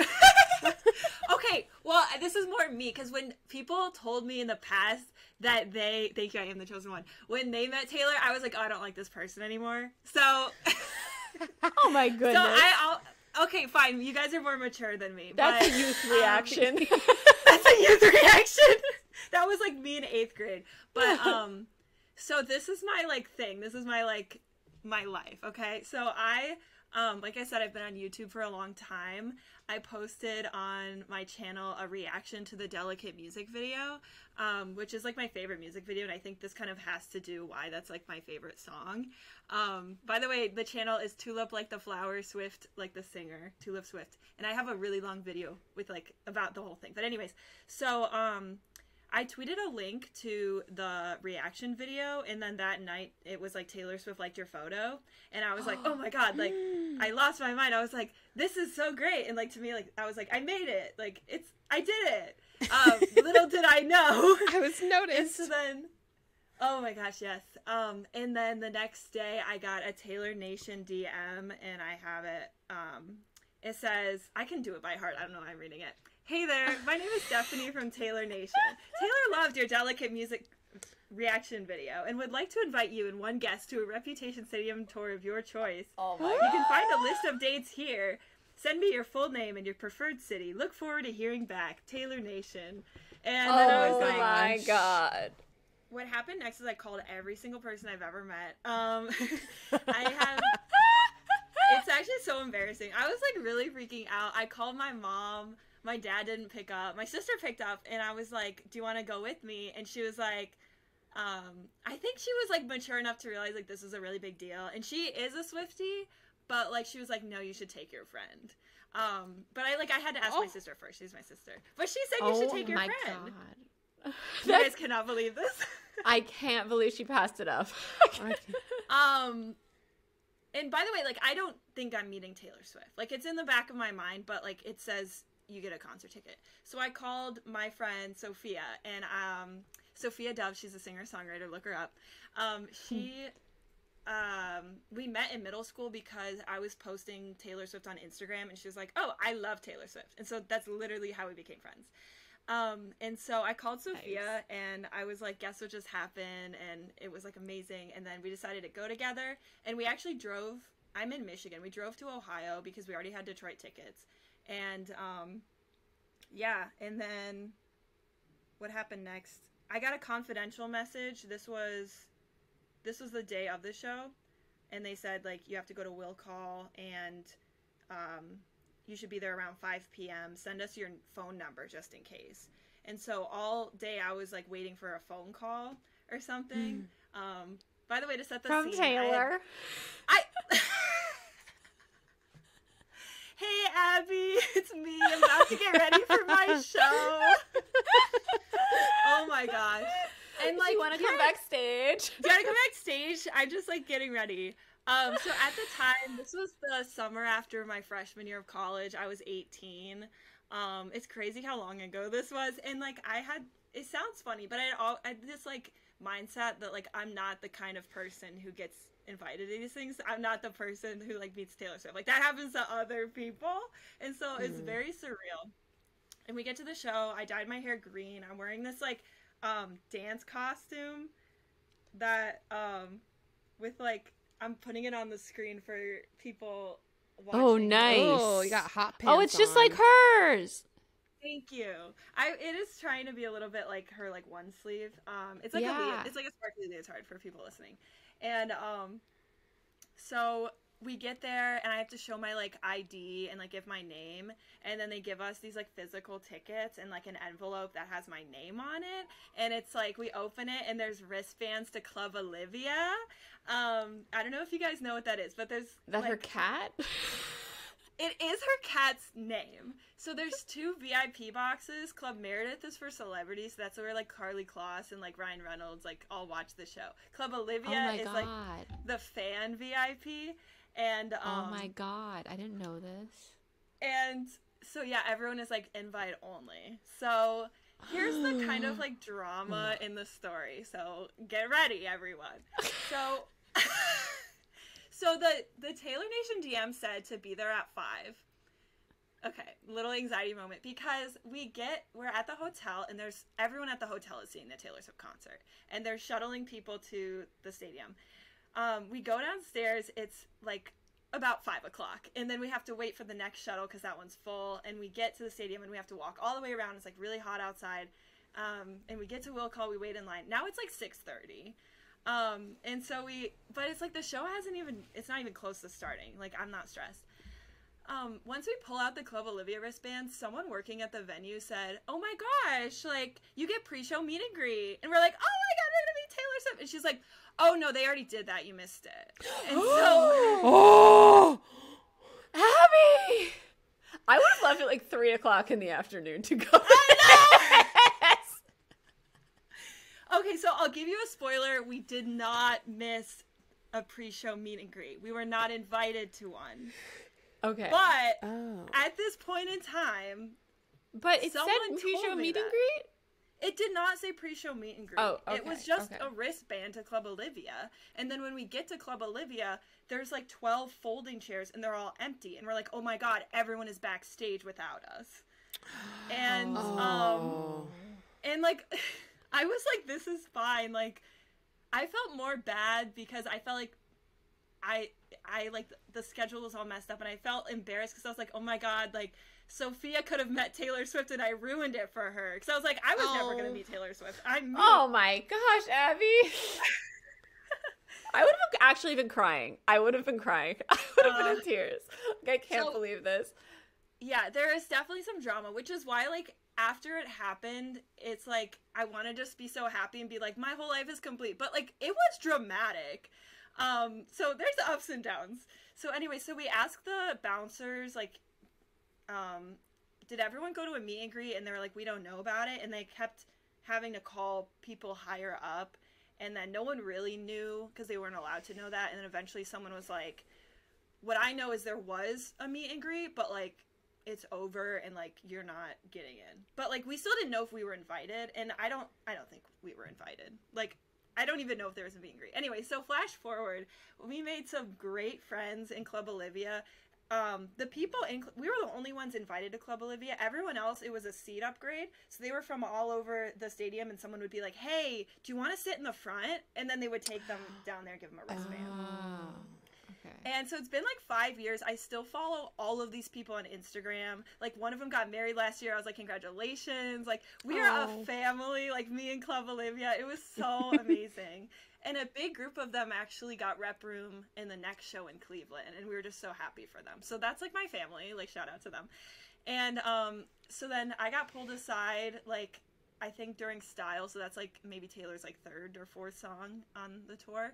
And they were like, I heard the other people in Club Olivia say, like, oh, she's Abby, like, that's Abby. And so then I was like, what? Who's asking for me? And then it was this, like, young lady, like, you wouldn't know that she works for Taylor Swift. And she was like, hi, Abby. She was like, all business. Like, have you ever met Taylor Swift before? And I was like, it's happening. And so I was like, you guys are a great audience. And so then I was like, no, like, what am I doing just hanging out with Taylor Swift? No, I've never met Taylor Swift. They're like, how many people are with you? I was like, 1, like, this is my friend. And they were like, okay, like, you're gonna, like, get rep room, like, meet us here after the show. And I was like, I'm so embarrassed. I feel like, cause, like, I had no service, but, like, that entire period of being, like, we missed a meet and greet, I was, like, messaging Taylor Nation, like, on Twitter. Oh my god. I was, like, trying to text my mom. I wanted to tweet. Like, I was just, like, I couldn't reach anyone. Anyway, so it happened, and I was like, I feel like I'm such a drama queen. But, like, no. Oh my god. I think anyone would have been doing the same thing, because it's like, I can't believe I missed this opportunity. I messed it up. Like, that sort of thing. Yeah. So? Excuse me. Okay. So here's the exciting part is that where did you meet after? So it was like a certain part. I think she told us like section something, And so everyone's leaving and they're breaking down the stage, and we just go to like, it's like on the lower balcony, like these seats, and then there's just a group of people sitting there. And so we sit with them, and I feel like there was maybe 20 people, and they passed around an iPad, and we had to like enter our emails. It was super like, whoa, like we're going to the secret space. I don't know.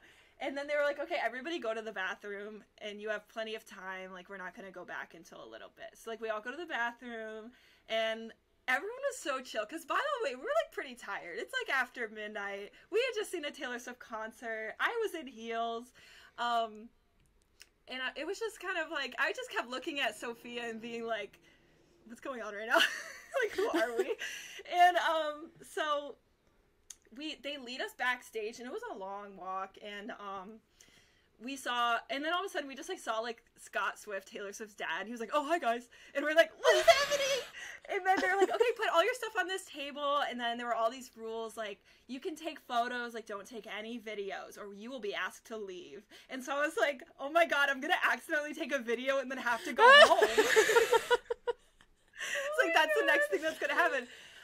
And so then we were sitting there for a really long time. Like, Taylor was obviously, like, resting or, like, changing and all that.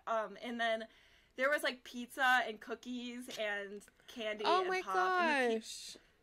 Okay, the pizza was, like, cold. Like, it's been there for, like, a few hours. Oh. Who cares about the fucking pizza? You're backstage waiting to see Taylor Swift. Thank you. But that's literally all I was thinking about. I was like focusing on the little things, and I was like, I should eat, but I'm nervous, but I like forced myself to eat a little bit. And then all of a sudden, like, no warning, from like this curtain, like Taylor Swift pops her head out and she goes, hey guys. Oh my god. Oh my, that's Taylor Swift. And oh my god. And then everybody's like, oh my god. And then the Taylor Nation person came out, and like these are all different people. Like, she has a whole team, and they were like, told us all the rules about meeting her, and they're like, you're gonna make a line, like there's no rush, you guys are all gonna have plenty of time, blah blah blah. Everyone gets in line like super fast. It's gonna happen to you, Christine. You have a following. You've been a fan for a long time. Christine and Natasha, we're all pulling for you.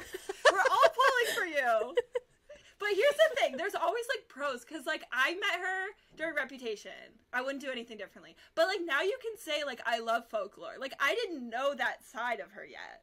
So, just think of the bright side. Also, I was 18, so, like, I feel like I was awkward, but we'll get there. So, we made a line, and then me and Sophia were, like, somehow at the back of the line. Like, I don't know, everyone lined up, like, so fast. So, we waited, like, over an hour, like, in line, and we became friends with, like, the people in the line, and, like, Sophia even recognized them. Like, she's on Swiftie Twitter more than me, and she's like, oh, I know that person, just because they have, like, a Twitter following, like, a small one, but, like, they're, like, Swifties, like, but it's so niche, like, they all know each other. Yeah, it's a little creepy, but I'm just kidding.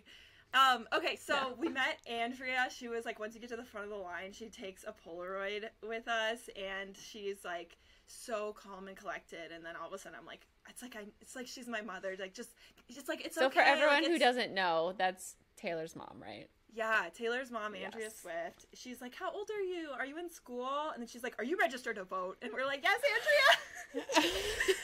Andrea. And so then they were like, okay, are you ready? And then we go behind a little curtain, and then there's Taylor Swift standing there. And it was, like, really bright. Like, there was bright lights, and there was, like, a camera person and, like, another person. And Taylor looks at me, and she goes, hi, Abby! And then she gave me a... Oh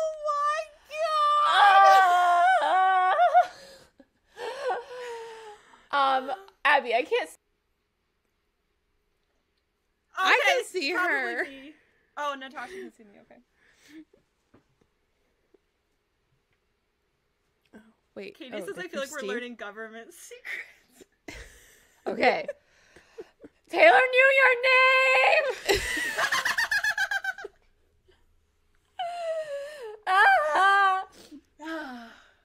And again, I still am like, this is not me. Like, I'm not someone who meets Taylor Swift. Like, what is happening? And she said, And so the Delicate video was like May, and this is like July. So like obviously she has like flashcards or something. Like someone is brushing her up on our names.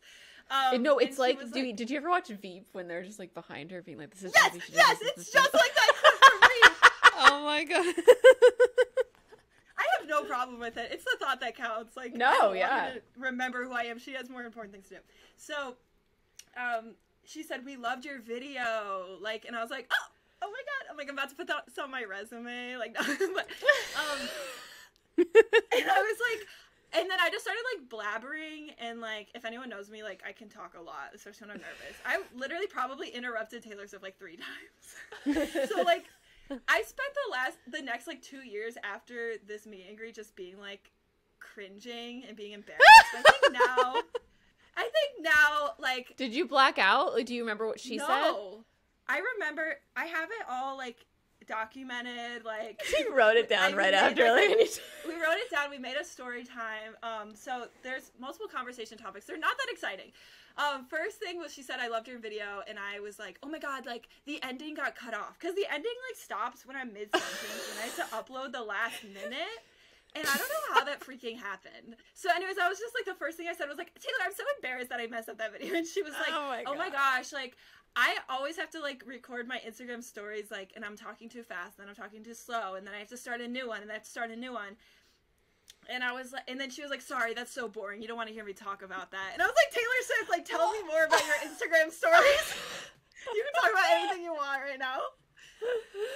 I have this nightmare that, like, Taylor Swift has seen and hated, like, any of my breakdowns of her things, because she's like, why are you speculating about my life? And it's like, well, I gotta weigh, like, the will I ever meet Taylor Swift, or do I want to talk about all these things I'm so excited about? Anyway. Oh my gosh, okay, this will make you feel better. In the Delicate reaction video, I literally said, like, negative things. Like, I was like, not about her, but I was like, well, she did another video with Joseph Kahn. Like, he says some really sketch things on Twitter. So I, like, said that. That's constructive criticism. That's fine. Yeah, and I mean, she never worked with him again, so, like, you're welcome. I'm just kidding. But yeah, I was also feeling the same way, but she's fine. Like, I feel like if you're a fan, she knows, like, your heart's in the right place. So then she said, like, I love your outfit. Did you make it? And then I was like, oh my god, I should have made this. I'm such a disappointment. Oh my god.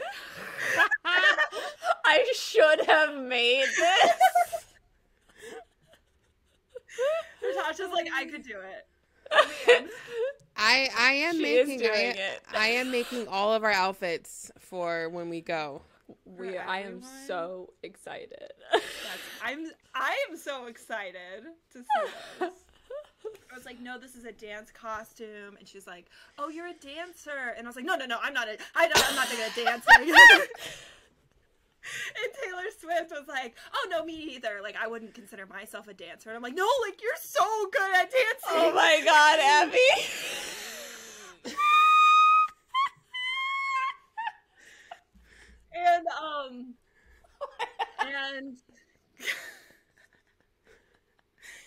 And then Sophia, like, we were both, like, so, like, out of it. And Sophia just blurted out, because there's, like, a playlist going this whole time in Rep Room, and Sophia was like, oh my god, this is Bleachers. And then Taylor was like, huh, what? And then Sophia was like, oh no, I just mean, like, the song that's playing is, like, Bleachers. And then Taylor's like, yeah, it is.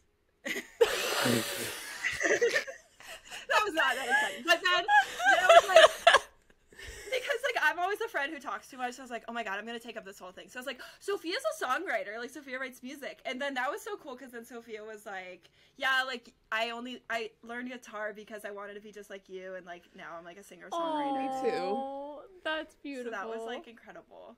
And then, okay, then it gets weird again, because then I blurt out, doesn't she look like Ed Sheeran? Ed Sheeran? Look like a what? Did you say Ed Sheeran? Oh right, my here's god. The context. She is a petite, ginger, round-faced woman. I love the visual. We're getting. Oh my god, she has it so framed. Beautiful. She is my best friend. She has it friend. framed. Oh okay, wait. How tall are you, Abby? I'm 5'4". Sophia is just under 5 feet. I was in heels. I go up like to Taylor Swift's like nose. Sophia goes up not to her shoulder. All the love to Sophia. Taylor's like 5'10", I think. 5'11", and Taylor 5'11". Nice. Very beautiful. So this is the most memed When moment. did you get the picture? The picture, they give you a... Oh, I'll just answer you quick. They gave us a ticket, and it has, like, a random number, and they said we'd get it the next day, but, like, it was, like, that night at, like, 3 a.m. Like, you type in the number to the website, and then it loads, like, really slowly, like, old internet, and I have a photo of Sophia just holding her head in her hands like this, and the photo is loading! Oh, my God. But here's my most famous line in my career is, doesn't she look like Ed Sheeran? And then everyone's quiet. and then Taylor like studies her face, and then she was like, as someone who spends a lot of time around Ed Sheeran, she does not look like Ed Sheeran. And then Sophia's looking at me like, why are you saying this right now? And I was like, I don't know. She like holds a guitar, and then she has an Ed Sheeran vibe.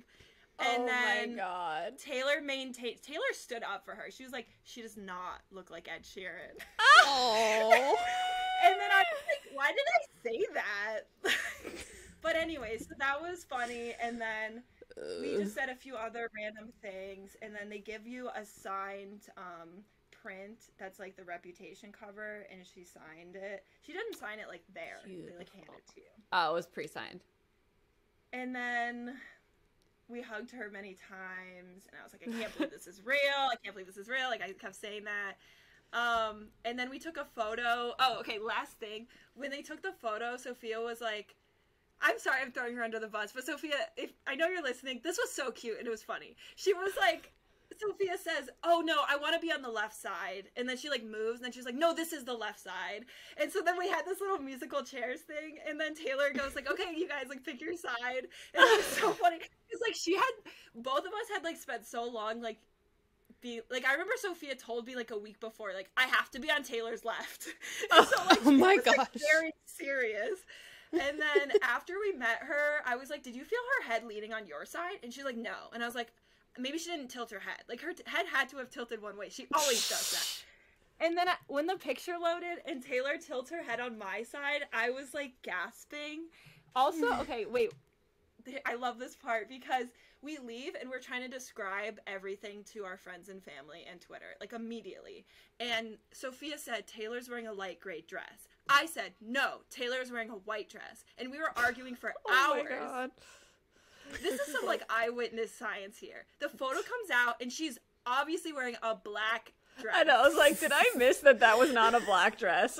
It is a black dress. And then we maintain. We're like, oh, my God, they changed the photo. Like, they photoshopped. Anyways, that's just a fun caveat, but, like, we were just so out of our minds. And then we drove home, and then, okay, that's it. I literally have dreams about this all the time. Like, I dream about meeting Taylor Swift like 10 times per year. Me too. And I had like one or two since, but every time I would have this dream, because I would also have it like 10 times a year. Every time I'd have this dream, I'd be like, oh my God, Taylor, I've had this dream so many times. I'm like very dream aware. Yeah, I like tell Natasha every time I dream about meeting Taylor Swift, and I wake up and I'm always so upset. Like, I thought this was it. I thought it was actually happening.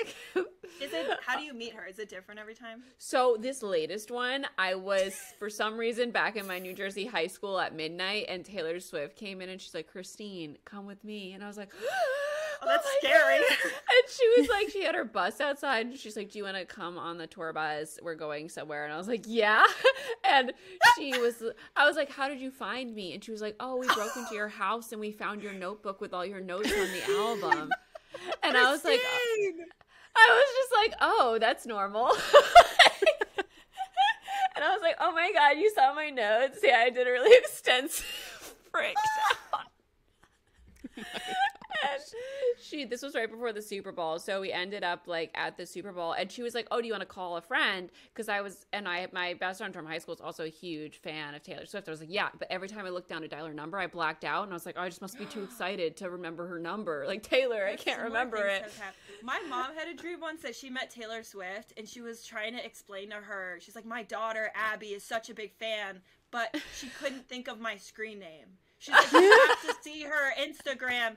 I don't remember." And she like couldn't remember. And that was so like, my mom's an ally to also have a Taylor Swift stress dream for me.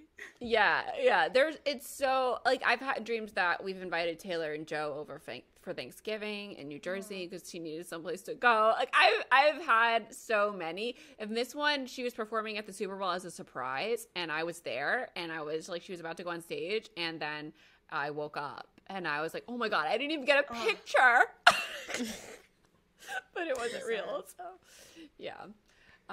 But okay, we are running over. So I want to get to these exciting questions that I love here. All right.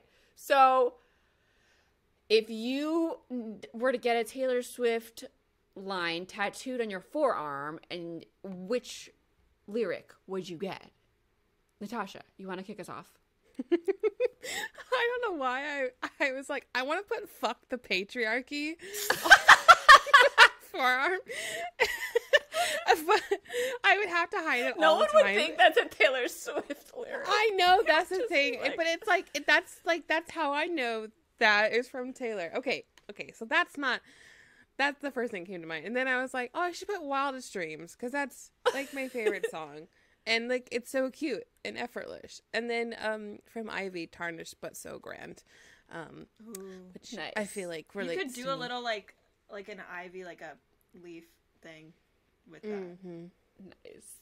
Abby, what about you? Okay, so there's a lot of newer songs that I was thinking of, but I think I would just stick with "Long Live" just because it's like long live. And so I would do "I Had the Time of My Life Fighting Dragons with You," or I would do "Remember This Moment." I think "Remember This Moment" would just be like fun to just look at. But "I Had the Time of My Life," it feels like, I don't know. It feels like the end of a journey, so I don't know. I kind of like "Remember This Moment" more. It's more present. Yeah, it's very present. Like, remember right now. I like that. I would do, and if I get burned, at least we were electrified. I love that line so much. Every time I hear it, I'm like, oh, yes, it's perfect. Just like do things and don't. It's like the thing I like to try to live by. It's just like, just do it. And if it goes poorly or whatever, you still did it and you had that experience and you were brave. And then the other two I was thinking about is "None of It Was Accidental" from Mastermind. Like, what if I told you none of it was accidental? That's beautiful. Then, give me goosebumps. Yeah, I love that one. And then the last one, it's also from Midnight. I feel like I related to a lot of stuff on Midnight. I thought it was really beautifully written. And "All of Me Changed Like Midnight," I think really feels prevalent too. I really love that song and the message and what she's saying. And and I love that, like, we're all changing all the time and evolving, and I feel like it's really sad to stay the same forever because you're not growing. And it's brave to step into new things. All right. Now, the other question is a little more intense, but this is like the stakes are higher here. And if you were forced to get a Taylor Swift lyric tattooed on your forehead, what were you going to get? And I thought it would be really fun to get, "Look what you made me do!" 'Cause you made me get it on my forehead. And then the other one I was debating was "Screaming from Dreaming." And I love the line, "I wake up screaming from dreaming. One day I'll watch as you're leaving." Ah! Yeah. What about y'all? Okay, well, I put "You're on Your Own, Kid," because I'm like, oh, that's such a good, like, line. Natasha, that's so sad to be on your forehead. I love that one, but so sad for your forehead, yeah. I know. And then I was like, then I was thinking, I'm like, wait, I should have just picked, it's me, hi, I'm the problem, it's me. That's funny. But that's sad too. That's sad too.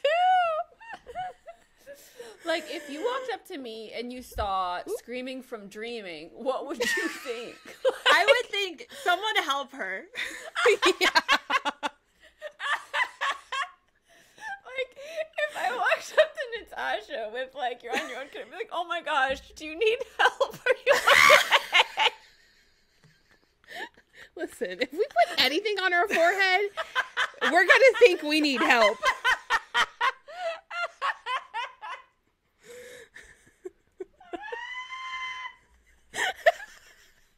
All right, Abby, what's yours? Okay, I feel like I would seriously, like, if I had to get this tattooed today, I would do, like, right above the eyebrow, all lowercase, reputation font, it would just say delicate. It would be classy. No, But also, Abby, wait, now you it's have like, to I'm get it delicate. here. Okay! If I have to get it in the middle of my I would probably still be delicate, but then that's even worse because it's like watch out for her. She's delicate. Careful. She's very delicate.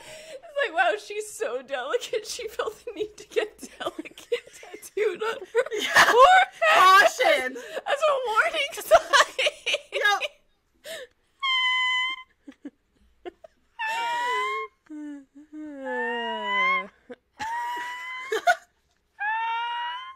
This is Christine's questions, and obviously she wanted to hear what we would all say. If you want. Nicole, delicate, handle with care. Yep. Y'all in the chat, what would you get on your forehead? Yeah. Naomi and Nicole, let go of your fears and your ghosts. That's a line. I think that let was go for of your fears her arm. and it did. Probably because it's so small. Yeah, but I feel like what if you just up the font size? Ivy. Is that your name? Are you Ivy? No. But people But get that confused. would be a common misconception. Yeah. Yeah, Nicole, they'd be like, hi, Ivy. No, it's Nicole. It's like, then what are you doing? Why would you do that? All right, we're gonna move into Duck, Mary, Jill of the week. Today, Wait, Naomi says you need to calm down. Oh, that's That's funny. a good one. That's for a great. second I thought she was just talking to us, but like, yeah. Naomi came back. She's here with feedback right away.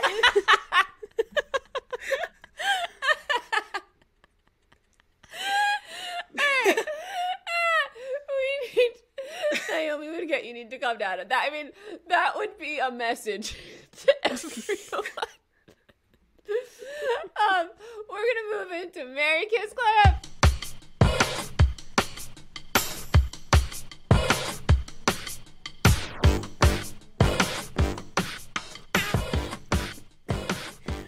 Did you actually say Duck, Mary, Jill? I did. It's fun to say Duck, Mary, Jill. So Duck, Mary, Jill this week: Harry Styles, Joe Alwyn, Taylor Lautner. Give us your take, Natasha. Oh no. I don't know. Want me to pass it to Abby first? Yeah, go Abby, give us your take. Oh, this is hard. I feel like I can't give up like the commitment I've already made to Taylor. I from a young age I was like, this is my future. Also, he's from Michigan. I just feel like there's something there. So we're getting married. Wait, to who? Wait, to who? Taylor Lautner. Lautner? Oh, I thought you were talking about Taylor Swift. Swift. I'm like, oh, are you not going to do anything to Joe because you want... Okay, that's... Okay, All right. go on. Oh, that's confusing. Okay, no, Taylor Lautner, and I think he did say his name's pronounced Lautner, and he felt bad because everyone was saying it wrong. Fun fact, Oh. but good luck trying to change how you say that. And then I would marry him, and I would duck Joe, and I would Jill Harry Styles. controversial. Oh man, I mean, love didn't Harry. We've already killed Harry before in a different Duck, Marry, Kill. Uh-oh. But I have to marry Taylor, and I don't want to kill Joe. All right. Natasha, what are you doing? I'm not going to be asked to be back on the podcast. No. I still don't know what I want to do. All right, I'll go. Okay. I am going to marry Tyler Lautner as well, and I think I'm going to duck Harry Styles. And I think I might kill Joe. Oh. Oh. I think I would be killing Taylor Lautner. I'm like, who's going to kill Taylor Lautner? I just assumed. That I would kill Taylor Lautner? I don't know, because he didn't really stay in the spotlight. Like, he might not have the same sway, you know? So what? Wait, what does this have to do with marrying him? No, I'm all for your decision. I pick the same.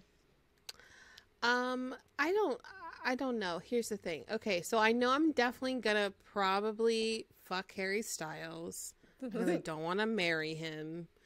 And then I'll marry Joe, and then I'm gonna cliff Taylor Lautner.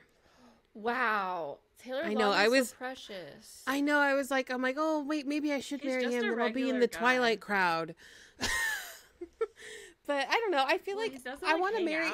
I would love to marry a Brit and then have dual citizenship. Okay, that was my whole reasoning behind. You're using Joe for dual citizenship. She has a point. Well, and he's also like Joe's very handsome. He's very cute, and he is very handsome. I think he's cuter than Taylor. So I feel like I don't want to step on Taylor's toes. I'm not even thinking about Taylor in this. I'm just I can't not. I'm like, oh well, Taylor Swift and Joe.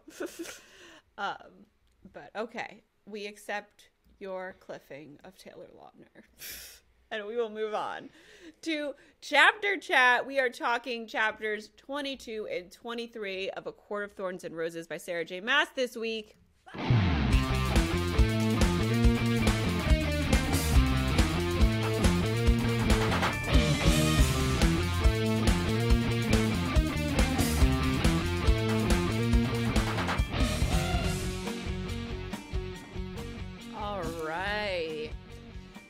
Chapter 22, Natasha, do you wanna start us off there?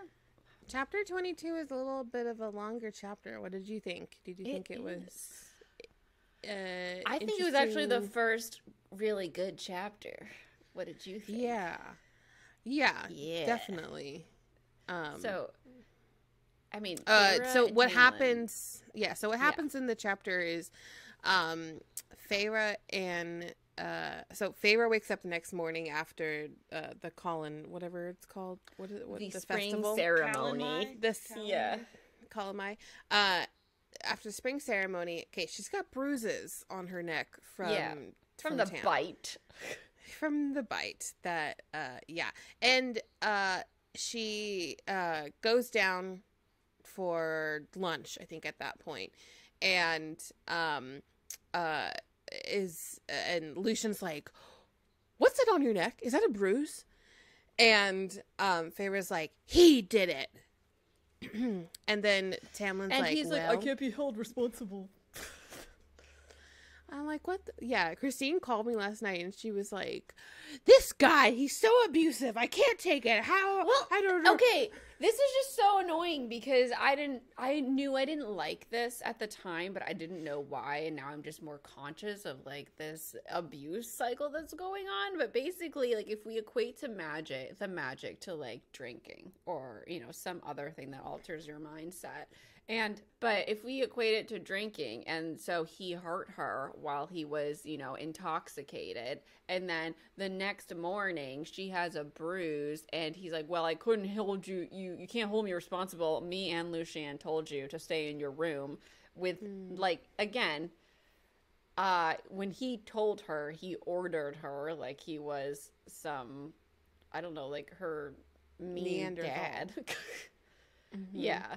And Lucian told her, like, in a panic only after the fact, like, after she had left. And it doesn't matter. Anyway, she, you know, he says he can't be held responsible, which is he should have just apologized and been like, I wish you had stayed in your room or something. And then he gets her, like, flowers later to make up for it. And that's, like, the cycle, you know? And she's like, oh, the Tamlin I like is back. And that's exactly what happens when you're in a relationship like that. Like, you're like, oh, that wasn't the real them, you know? But it still happens over and over again. It's a pattern. It is them. And it's not, there's no two people. It's the same person. And she convinces herself that, like, you know, that's not the real him. It was the magic. And he gave her a present. And then they go on a date. And... you know, he's the literally that she like likes. Farrah like changes into like a see-through gown, and I feel like it was such a, for me, like, I know we were reading this super slow, but I feel like it was like such a quick switch after, you know, she was like, I hate this person, I don't want to be around him, he's like so brutish, and now she's all like, wait a minute, because then she finds him really like, hot. I feel like she's horny. Yeah. And sure. Like, I mean, like she did, she woke up, she said that she woke up wanting, and there's like the one viable source with this fucking mask on the whole time. I can't. Like, for so long, she didn't have her like basic needs met. And so then all of a sudden she's like starting to, like, you know, be a woman and do her thing, and it's just messed up. Yeah. It's like because she's had nothing, anything feels amazing, and now she's like, I feel like has this gratefulness for the stuff that she does have, and she's putting it on him, even though he's also been an asshole, you know, because it's better than where she was before. Yeah.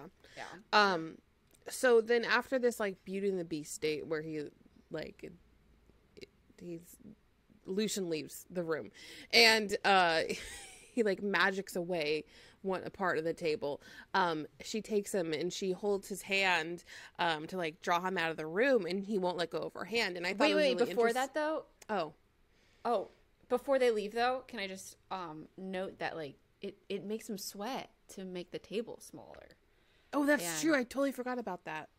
Like, and so he's lost a lot of his energy. Yeah, it's taxing for him to just make the table smaller. And she's like, well, you didn't have to do it. You could have just moved over. And he's like, I never miss a chance to impress a beautiful lady. Oh, brother. So he's like losing his energy as she's like taking him out of the room because she wants to bring him to his gallery. And she says that she and like she was gonna drop his hand, but he kept holding on, and she just wanted to get quickly get to the room because she didn't like, or she didn't understand or know this feeling. And it wasn't like that giddiness. Sorry, I lost you. What? Wait, she took his hand from the dining room, you're saying? Yeah, so they're holding hands to the gallery, and then he didn't drop her hand. And then her feelings around that were, I just want to get to this room quickly because he wasn't dropping her hand. And usually in that point, like, if you're, like, just, like, dating, you're, like, kind of giddy and nervous and excited, but she just, like, wanted to run from it. But she initiated the hand holding? Yes. Well, I didn't note that down, so I forgot about it. But yeah, she wants to show him her paintings. She's ready. She has one for him. But yeah, so she's kind of painted out a lot of her, like, memories, and they're all on canvases all over the room, and she didn't really hide them from him. And she goes, here, I made this painting for you. And it's the pool of starlight. Yeah. It's like an abstract of it, or an impressionist version of it. And she's like, it's the Glen with the starlight. And he's like, I know what it is. And then he just makes a point of, like, going through all the other paintings. There's one of her, like, having sex with Isaac. Is that his name? Yeah. And it's like his hand in her hair or something, and he gets, like, jealous from this random painting. Oh, brother. Did you guys see these red flags the first time? I didn't like him, and I didn't know why. I couldn't place. I didn't love him, but I was like, yeah, this is like every other like YA hero, unfortunately. So I was like, this was so familiar. That's what I thought too. I'm like, oh yeah, I liked him. I'm like, he's like Chris Hemsworth in my mind. And because I've always loved like the hate to love trope, right? And I was like, ooh, yeah. I mean, this is like fun, but it's no, it's. And also, I was telling like Christine and I were talking about this, but this was all before before the Me Too movement, and I wasn't really aware of. We were so young when we read it too, and then kind of all that brought everything to light, and so it's now way more eye-opening to read this now, years later, with all of that knowledge now. Yeah, I was a little older, and like I knew I didn't like him, but I didn't see the specifics of why until now rereading it. But like I've seen this film before, and I don't like the ending, and I didn't like the ending. No, and I didn't like. That's why I knew I didn't like him. But it wasn't like I didn't know the flags to point out. I think it wasn't until I really read It Ends With Us that I was able to zoom out and like plug all the flags. That really taught me a lot of like pointing out the specifics, so that and then I could go back into like what I know from different relationships and be like, oh yeah, that's all. They're all there. Now going back, it's just like they're very clear because it's been now years of being made aware of all the flags instead of just knowing that something's not right. But yeah, so he gets a little jealous, and then she's so impressed that he managed to control his temper and move past the painting. The bare minimum line here. I was like, he's just like Edward Cullen or something. Like he just has, he's just protective. Yeah, and then he makes a statement like he wants her there, so he knows she's always safe painting, like he's her pet. Yeah, and then he points to this wintry forest scene, and he says, "Oh, I don't want that starlight pool. I want that one." This one speaks to me. Because that's where she used to hunt, right? Yeah. Yeah, and I'm like, and I feel like this is such a metaphor for their relationship, because obviously Starlight plays a big role in what happens next to Feyre, and then it's such like a cold, damp place that what he picks, and then there's so much warmth for her in the future, and I feel like it's such a good like juxtaposition there. It is, yeah. It's like a very frigid, cold feeling that you get from that picture, and she's like, why that one? But yeah, basically, they have their conversation. She says, how can I help you get these masks off? What can I do? And he still doesn't explain anything, and it's, I don't know, he's like, you could never withstand what I withstand, and it's again like, excuse me? Like, you don't know anything about her. That respect. What are you talking about? She's been withstanding and surviving for years without you. And maybe it's not like your Fae life, but you don't know what her life was like either. In such poverty. Like, he's so fucking privileged up there. So, anyway, that annoyed me. But she doesn't lock her room that night. Yeah. Yeah, what was that about? Like, she wants him to just, like, barge in when she's, like, asleep? Like, ravish her sleeping. That, or, like, she feels safe now. Safe? Oh, okay, Natasha's... Oh, yeah, I was thinking along the lines of Abby. I mean, that's what I first thought, too, and then I was like, I mean, listen, we know she's horny right now, but... After reading Silver Flames, I feel like... there was some night barging in that book. Mm-hmm, true. Mm-hmm. But this is different. Like, they were consenting, wanting both of each other, and not abusive. Weird. Yes. But all yeah. Right, so chapter 23? Yes. I don't know why I have 21 here. Okay, so this is a really short chapter. Tam takes Feyre to this grassy glen with like this oak tree. It's very meadowish, twilight, And all they do is kind of like laze around. And then and then Tamlin kind of teases her like, oh, if you want to see the world as I do, you're gonna have to give me a kiss. Yeah, and he says like hi. I mean, he could give it to her for, I guess, a couple seconds or minutes, right? It's not like a permanent thing, but he says that high fae don't do anything without an exchange. Like, which basically sounds like a politician. Like, I don't do anything for you unless you do something for me. I was just like, what a weird statement. Like, I'm high fae. I can't just give you a glimpse of my world without a kiss in exchange. It's not cute. I think he thinks he's being cute. Yeah, no. Yeah. So he uses his magic to make Feyre like sense his world, and then so he like kisses her eyelids, and then she looks at him, and he it's like it's as if like a that's halo. like what like she thought he would look like he's glowing, he's got a halo, he still has a stupid mask on. She tries to pull it off. Yeah, oh yeah, she goes to like she's like it doesn't move. I'm just picturing this like trying to pull it off his face. It's not working. And then we come to find that he like took his glamour down, and I didn't realize that. You glamour yourself to look more human.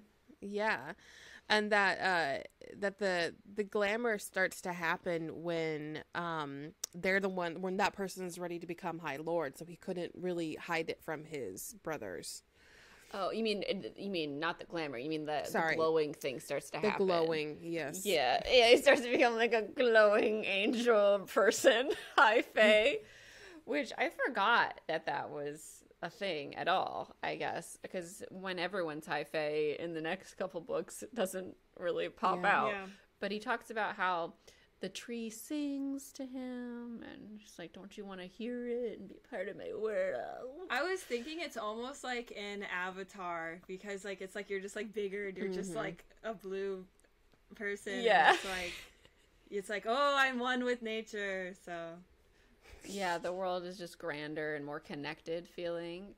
But then, okay, so then he's like, where's my kiss? And what does she kiss his hand or something, I think? Like, real quick. She's like, mm. And he thinks it's hilarious. He's like, oh!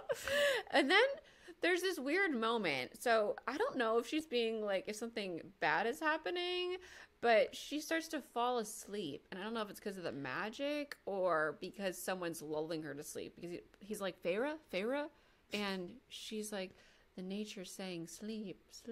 And she like she says out. Like something about like the oak, that like the willow tree is telling her to sleep or something. Lulling her to sleep. Yeah, and he like brushes the hair back from her face. Well, I just don't understand like why he just didn't pick her up and then leave.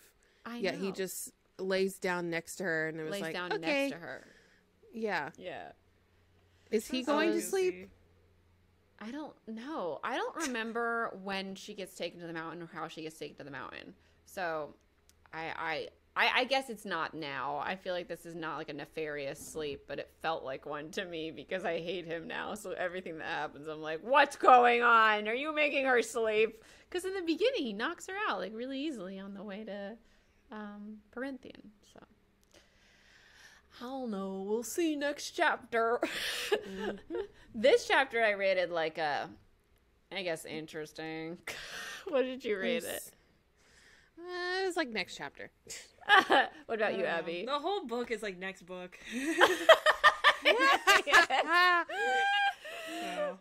That's an accurate take.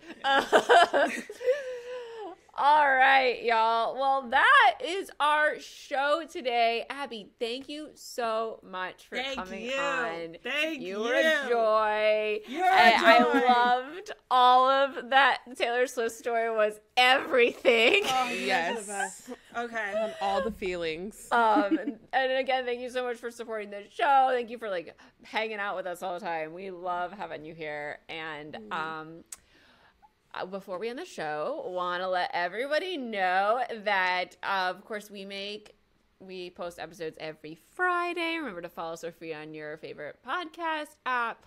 Our podcast is edited by Jake Needham and Alex Polis, with music by Cole Jenkins, with vocals by Heather Troska.